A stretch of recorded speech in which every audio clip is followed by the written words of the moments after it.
Kolapsnya bank-bank besar di Amerika Serikat dan Eropa memunculkan kekhawatiran akan adanya efek domino ini sampai ke Indonesia. Nah, adakah dampaknya? Pagi ini kita akan bahas bersama Joshua Pardede, Kepala Ekonom Bank Permata. Mas Joshua, halo, selamat pagi, Mas. Selamat pagi, Mbak Riri. Oke, ini sebelum kita bahas SVB yang lebih dalam dan mungkin lebih bikin heboh ya. Ini yang terbaru adalah Credit Suisse, akhirnya sudah ada akuisisi dari UBS. Nah, akuisisi ini akankah bisa mengurangi kekhawatiran investor pada krisis yang terjadi di Credit Suisse, Mas?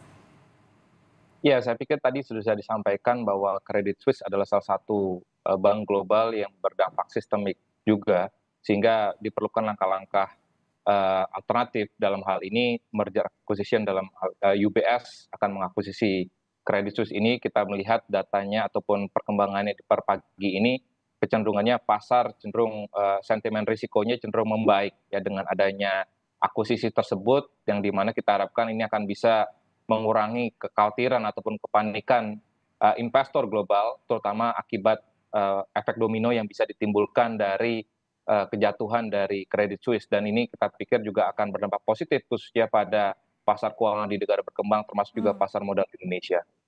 Kalau bicara efek domino ini, apakah memang benar-benar tidak ada dampak sistemik yang akan dirasakan Indonesia, Mas, dengan terjadi di SVB dan juga Credit Suisse? Ya, kalau kita mencermati SVB dan Credit Suisse ini dua hal yang berbeda ya. SVB tadi disampaikan bahwa ini masalah concentration risk, artinya portfolio dana pihak ketiganya yang sangat terkonsentrasi oleh venture capital, perusahaan-perusahaan teknologi, startup teknologi, dan di sisi lainnya juga kita lihat investasi dan juga penempatan ataupun pembiayaannya ini lebih banyak kepada pembelian surat utang pemerintah Amerika Serikat, ya khususnya yang tenor panjang. Sehingga pada saat terjadi penarikan yang cukup masif dari sisi dana pihak ketiganya atau pendeposannya, sehingga unrealized loss yang sebenarnya sudah tercatat kan dari SVB ini akhirnya harus direalisasikan ya, sehingga makanya financial keuangannya pun juga menurun, dan akhirnya FDIC ataupun LPS-nya di US pun juga akhirnya harus menjaminkan dana-dana deposan dari SVB ini agar tidak terjadi bank rush ya. Nah, kalau kita lihat juga dari sisi Credit Suisse-nya, kita melihat bahwa ataupun transmisi ataupun domino efeknya memang relatif saat ini sementara ini memang terbatas. Karena kalau kita ngomong SVB sekali lagi, tidak banyak perbankan di Indonesia yang memberikan penyaluran pendanaan kepada startup teknologi. Dan juga kalau kita lihat dari sisi concentration risk-nya sendiri, risiko konsentrasinya pun juga cenderung cukup diversifikasi ya, karena berbeda dengan tadi SVB yang sangat terkonsentrasi pendanaannya ataupun penempatan dananya oleh perusahaan-perusahaan teknologi. Kita melihat di sini misalkan rasio dari rasio kasa, current account dan saving account, tabungan dan juga giro terhadap total DPK itu cukup tinggi ya, sekitar 60%. Jadi artinya tidak sensitif dengan adanya kenaikan suku bunga acuan bank sentral, sehingga dampaknya relatif terbatas. Dan juga kita melihat tadi dengan Credit Suisse ini dengan langkah-langkah kemarin sudah bank sentral Swiss pun juga sudah memberikan sinyal akan memberikan fasilitas kredit kepada Credit Suisse, dan ditambah lagi juga pagi ini kita mendengar beritanya bahwa UBS akan membeli ataupun mengakuisisi Credit Suisse. Ini tentunya akan bisa mengurangi domino efek yang mungkin akan terjadi ataupun berdampak kepada perbankan kita. Dan seperti yang kita lihat juga bahwa sektor perbankan kita relatif baik dalam hal likuiditas ya, alat likuid terhadap DPK, alat likuid terhadap non core deposit semuanya di atas ambang threshold-nya.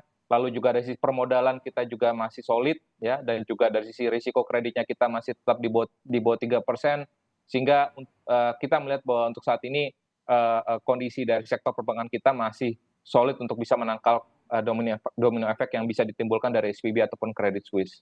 Tentu Indonesia harus bernafas lega dengan adanya faktor-faktor tersebut. Tapi kalau bicara soal apa yang dilakukan oleh SVB, salah satunya adalah memberikan kredit kepada startup di Amerika. Ini bisa jadi pelajaran nggak sih Mas Joshua untuk bank-bank di dalam negeri?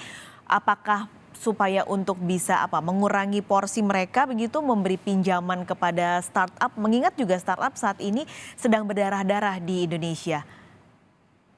Iya, tentu kita melihat bahwa perbankan perlu tetap berhati-hati ya, prinsip kehati-hatian itu tetap harus diterapkan Mhm. kepada seluruh debitur ataupun kepada seluruh sektor usahanya yang akan dibiayai dan secara khusus juga tentunya terkait dengan startup teknologi, karena sebenarnya tidak semua startup teknologi ini mengalami penurunan kinerjanya. Ya ada startup-startup teknologi lainnya pun juga sebenarnya tidak terpengaruh banyak apabila memang kondisi kenaikan suku bunga bank sentral global ini terjadi. Mmm. Yang terpenting adalah bagaimana diversifikasi dan juga bisnis model yang dimiliki oleh startup teknologi tersebut harusnya memiliki diversifikasi yang besar gitu ya, ataupun dia punya alternatif bisnis yang banyak gitu, sehingga pada saat terjadi shifting perubahan kembali lagi belanja masyarakat yang sebelumnya online menjadi offline, hal ini bisa dapat diminimalkan dampak penurunan kinerjanya gitu. Jadi artinya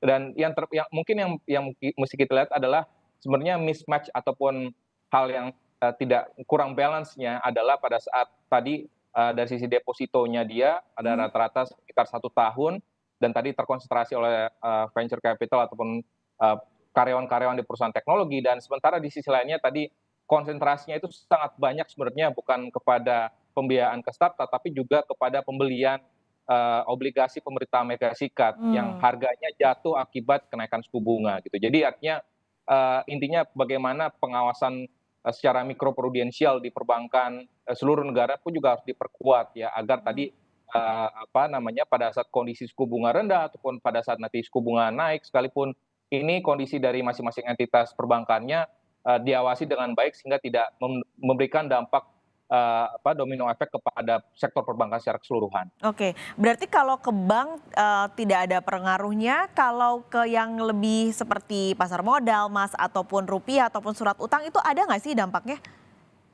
Iya, kalau kita lihat di pasar saham di minggu lalu secara week to week itu terkoreksi sekitar 1%-an, Mmm. sementara di hari Jumat lalunya kita melihat bahwa pasar saham cenderung naik hampir 1,7%. Sementara itu di sisi lainnya juga kita melihat karena tadi ada ekspektasi bahwa Fed yang akan cenderung melunakkan tone-nya ataupun sentimen dari kenaikan suku bunga Fed-nya ini tidak akan seagresif tahun lalu, sehingga ini terjadi dampak yang positif khususnya di pasar obligasi, di mana imbal hasil dari surat utang pemerintah Amerika cenderung turun dan ini berimbas positif kepada penurunan imbal hasil dari surat utang pemerintah Indonesia. Nah, kalau kita lihat dari sisi nilai tukar, memang secara umum di minggu lalu cenderung mix ya pergerakan Mmm. dari nilai tukar, tapi kecenderungannya agak melemah di hari Senin minggu lalu dan juga hari Kamis minggu lalu, tapi di hari Jumatnya kita melihat bahwa rupiah cenderung mengalami penguatan sejalan tadi dengan kenaikan kinerja di IHSG, sehingga kami melihat apalagi dengan tadi bahwa kondisinya ada ekspektasi inflasi di Amerika Serikat juga menurun dengan ekspektasi Fed juga tidak akan seagresif tahun lalu menaikkan suku bunga akibat kasus yang terjadi di SVB dan juga bank-bank Amerika lainnya, sehingga kita melihat bahwa tekanan kepada rupiah pun juga relatif sudah mulai mereda, sehingga kita harapkan pasar keuangan domestik kita akan cenderung stabil kita harapkan di dalam jangka pendek ini. Baik, Mas Joshua terima kasih banyak sudah berbagi informasi bincang-bincangnya pagi ini di Kompas Bisnis. Sampai ketemu lagi, sehat selalu Mas.